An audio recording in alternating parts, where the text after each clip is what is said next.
Selamat pagi, perkenalkan nama saya Irene Yerika, kelas C pagi, Prodi Pendidikan TIK. Saya akan menjelaskan desain penelitian tentang pengaruh aktivitas bermain game online terhadap prestasi belajar siswa kelas 10 IPA dan IPS di SMA Negeri 1 Sangoledo. Game online adalah game yang berbasis elektronik dan visual. Game online adalah game yang menyediakan server-server tertentu agar bisa dimainkan. Namun, game online berbeda dari game yang lainnya. Game online tidak ada akhirnya dan game online dapat juga menghasilkan uang tambahan, yaitu dengan menukarkan mata uang di game online dengan bentuk rupiah atau bisa juga dengan menjual karakter game online kepada orang lain. Bila sudah dewa, harganya bisa mencapai jutaan rupiah.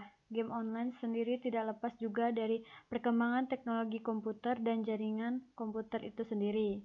Keberadaan game online memang mulai mempengaruhi aktivitas keseharian kalangan remaja usia sekolah. Kondisi ini dapat dibuktikan dengan kecenderungan para remaja, khususnya yang berada pada jenjang sekolah menengah atas atau SMA, untuk menghabiskan waktu dengan bermain game online. Oleh sebab itu, banyak remaja yang menyisihkan uang sakunya untuk bermain game online berjam-jam hingga lama-kelamaan kecanduan game online. Akibat hal ini, remaja pun banyak melupakan hal-hal yang lebih penting seperti belajar, beribadah, bahkan kesehatan pun dilupakan. Rumusan masalah: adakah pengaruh aktivitas bermain game online terhadap prestasi belajar siswa kelas 10 IPA dan IPS di SMA Negeri 1 Sangoledo? Bagaimana pengendalian penggunaan game online di kalangan siswa agar tidak berpengaruh terhadap prestasi belajar? Bagaimana cara meningkatkan motivasi belajar siswa tanpa harus terpaku dengan game online? Tujuan penelitian untuk mengetahui adakah pengaruh aktivitas bermain game online terhadap prestasi belajar siswa kelas 10 IPS dan IPA di SMA Negeri 1 Sangoledo, untuk mengetahui bagaimanakah pengendalian penggunaan game online di kalangan siswa agar tidak berpengaruh terhadap prestasi belajar siswa, untuk mengetahui bagaimana cara meningkatkan motivasi belajar siswa tanpa harus terpaku dengan game online. Manfaat penelitian agar dapat mengetahui adakah pengaruh aktivitas bermain game online terhadap prestasi belajar siswa kelas 10 IPA dan IPS di SMA Negeri 1 Sangoledo, agar dapat mengetahui bagaimanakah pengendalian penggunaan game online di kalangan siswa agar tidak berpengaruh terhadap prestasi belajar, agar dapat mengetahui bagaimana cara meningkatkan motivasi belajar siswa tanpa harus terpaku dengan game online. Ruang lingkup penelitian. 1. Variabel penelitian. 1. Variabel bebas atau X adalah game online. Menurut Angela, indikator game online adalah A. Frekuensi bermain game online, B. Waktu bermain game online, C. Permainan yang digemari. 2. Variabel terikat atau Y adalah motivasi belajar. Menurut Hamzah B. Uno, indikator motivasi belajar adalah A. Adanya hasrat dan keinginan berhasil, B. Adanya dorongan dan kebutuhan dalam belajar, C. Adanya harapan dan cita-cita masa ke depan, D. Adanya penghargaan dalam belajar, E. Adanya lingkungan belajar yang kondusif, F. Adanya kegiatan yang menarik dalam belajar. Definisi operasional. A. Game online adalah permainan video yang dimainkan selama beberapa waktu untuk jaringan komputer menggunakan komputer pribadi atau konsol video game. B. Motivasi belajar dari kata motivasi yang berarti dorongan atau rangsangan dan atau daya penggerak yang ada dalam diri seorang. Jadi, motivasi adalah suatu dorongan kehendak yang menyebabkan seseorang melakukan suatu perbuatan untuk mencapai tujuan tertentu. F. Metodologi penelitian. 1. Rancangan metodologi. Penelitian ini berdasarkan ex post facto, di mana penelitian berusaha untuk meneliti sesuatu fakta yang telah terjadi di lapangan.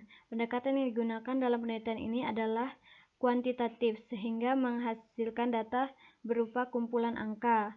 Penelitian tindakan kelas ini akan dilaksanakan di kelas 10 IPA dan IPS di SMA Negeri 1 Songoledo.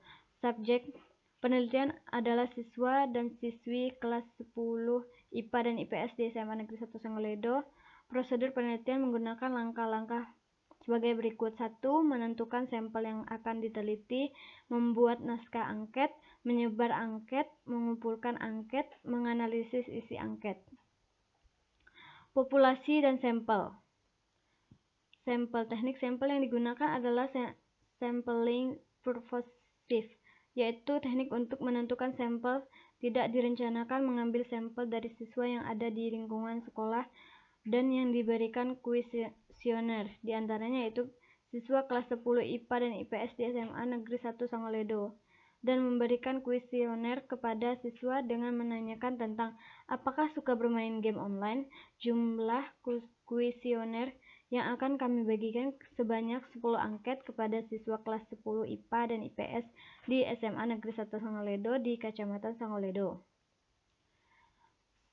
Populasi, kami mengambil populasi dan sampel dari SMA Negeri 1 Songoledo karena siswa di sekolah tersebut mengalami perubahan sikap dan motivasi belajarnya menurun. Ini bisa dilihat dari observasi awal yang dilakukan.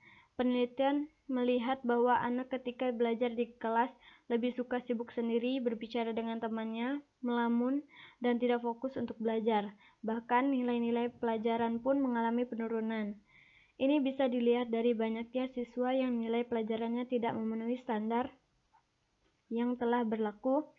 Ini disebabkan oleh anak terpengaruh oleh game online yang mereka mainkan, karena hampir semua anak menyukai permainan ini.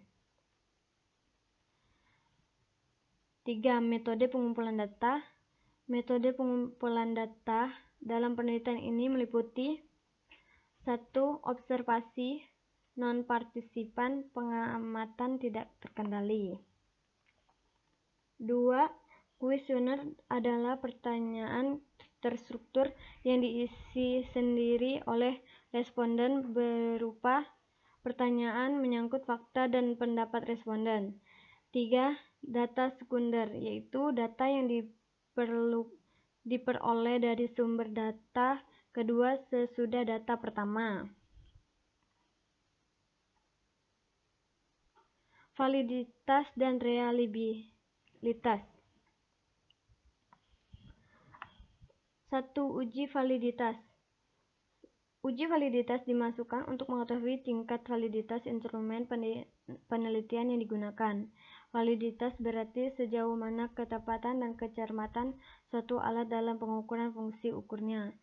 Sebuah instrumen harus mampu mengukur apa yang seharusnya diukur sehingga data yang diperoleh dapat menggambarkan keadaan yang sesungguhnya.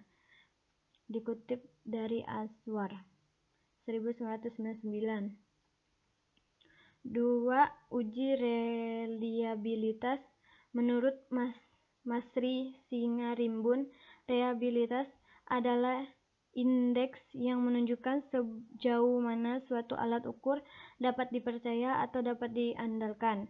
Bila suatu alat pengukur dipakai 2 kali untuk mengukur segala yang sama dan hasil pengukuran yang diperoleh relatif konsisten, maka alat pengukur tersebut reliable. Dengan kata lain, reliabilitas menunjukkan konsistensi suatu alat pengukur di dalam pengukur segala yang sama. 5. Prosedur penelitian. Penelitian tindakan kelas ini akan dilaksanakan di kelas 10 IPA dan IPS di SMA Negeri 1 Songoledo.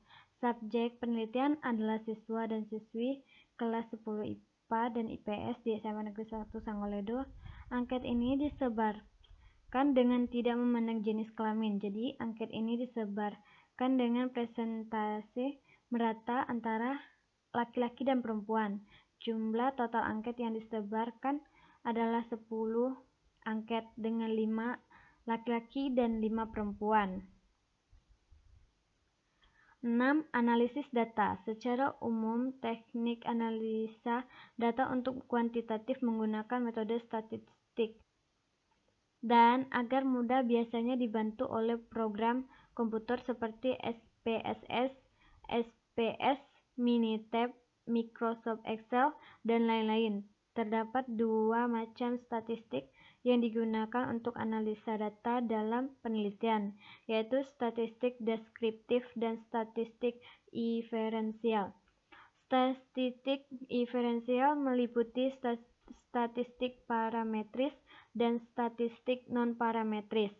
Dalam penelitian ini menggunakan statistik inferensial dan juga deskriptif, karena kedua-duanya sangat membantu dalam penelitian ini. Dalam penelitian ini menggunakan analisis korelasi, karena digunakan untuk menguji hubungan antara dua variabel atau lebih.